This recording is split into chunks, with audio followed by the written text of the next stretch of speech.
Hello everybody, welcome back to another video. Before this video starts, I'd like to ask you guys to please like this video. It really helps out a lot, and subscribe to my channel.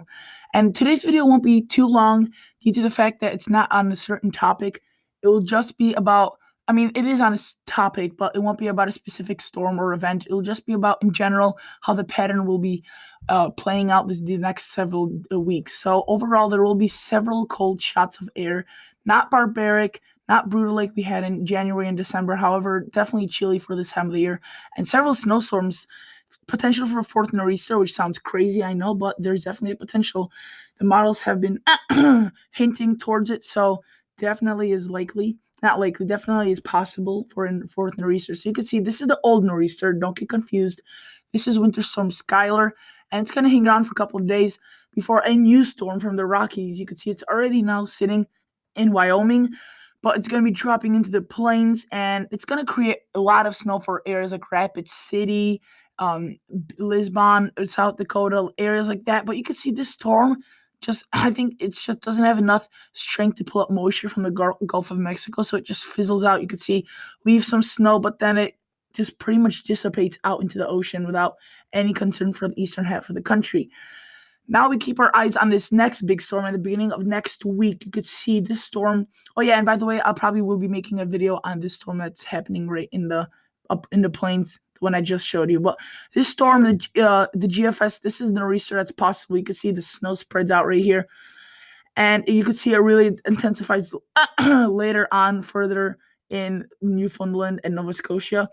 But there's a second part right there, and if you're wondering, well, that does not look like a nor'easter to me. Well, let me just show you what the models were showing. One model run previous to this, they were showing a big nor'easter, and the European and GFS are actually sort of agreeing on this one along with the Canadian. So they are all in agreement of a storm, and they're all in agreement for some similar somewhat track, but there's definitely a potential since the models this far are agreeing. So you could see this is their model run from last time. You could just see Boston, New York would not get snow from this, but inland areas would. But this storm would definitely not was not going to happen exactly how it's looking right now. That this is just a possibility. The models are very changing, as you could see from this storm to now. The models are very changing, so don't get overhyped. Don't go panic on social media that this is going to be a huge fourth nor'easter. MBGC Combo said fourth nor'easter coming. No, just a potential. You could see a big storm riding up the coast, but now you could see this model run that just came out, the 18Z in the afternoon. It really shows not much for the northeast coast. And that's basically it, what it shows for the 18Z. But if we go back to the 12Z, I'll show you what it looks afterwards, after 180 hours. You can see the pattern remains really active, especially for California. Look at Southern California getting a lot of rain. And these storms, look at this. There's another potential right there, strengthening off the coast. And there's another storm right there, another storm. So definitely a very active pattern. And if I take you now to the temperatures, I'd actually first like to show you what the Climate Prediction Center shows.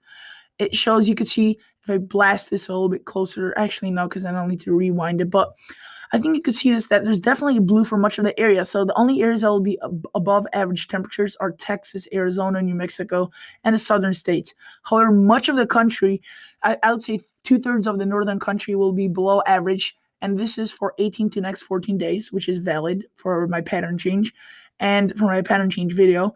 And you could see a lot of precipitation. Look at that. California receiving a lot of precipitation.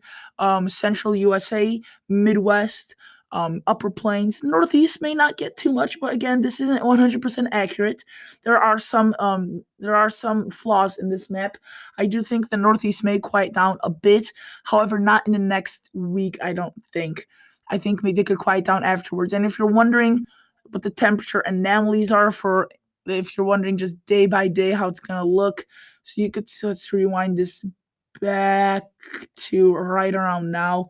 And here's the date today. This is tomorrow, March 15th. You could see wherever you see blue is cold, below average temperatures. Anywhere you see red is above average temperatures.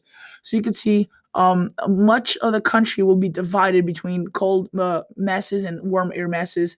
But it does seem as if the cold air is dominating over the eastern half, but then it does switch in the cold air predominating for the western. northwestern half. I mean, look at the northwest. Just keep your eye on the northwest. It just does not go above average until the very last day, which it a little bit flips around. But you could see that there's definitely quite a bit of cold air for the states coming. There are going to be some warm phases. However, I don't think it's going to be too awfully cold. And if you're again wondering how will this pan out weekly, like how will the week average? So this is all the way till the 21st of March. You could see the next week is going to be pretty warm. However, if we go next week, it's going to be cooler, and then cooler for the northwest and east, still cooler in the west, and it starts warming back up a little bit. You could see on the 18th, on the 12th to 18th of April. However, this gets pushed back, so this will probably change, and I don't think the cold air will last that long. But for the first couple of weeks, I do think the cold air will stick around for much of this country, much of the northwest and eastern half of the nation. So this is definitely something to watch.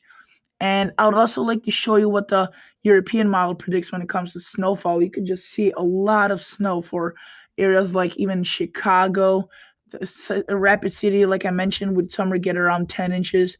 And this is potentially with the fourth nor'easter. This is next 10 days, up to 13 inches. And you can see Worcester up to 18 point, not Worcester, farther than Worcester, but you can see a lot of snow for northeast potentially heading. So in general, guys, thank you guys so much for watching this video. It was a pleasure to make for you guys, and hopefully you now are more updated on what's to come for the USA weather pattern. And as always, guys, thank you guys so much for watching. See you guys in the next episode.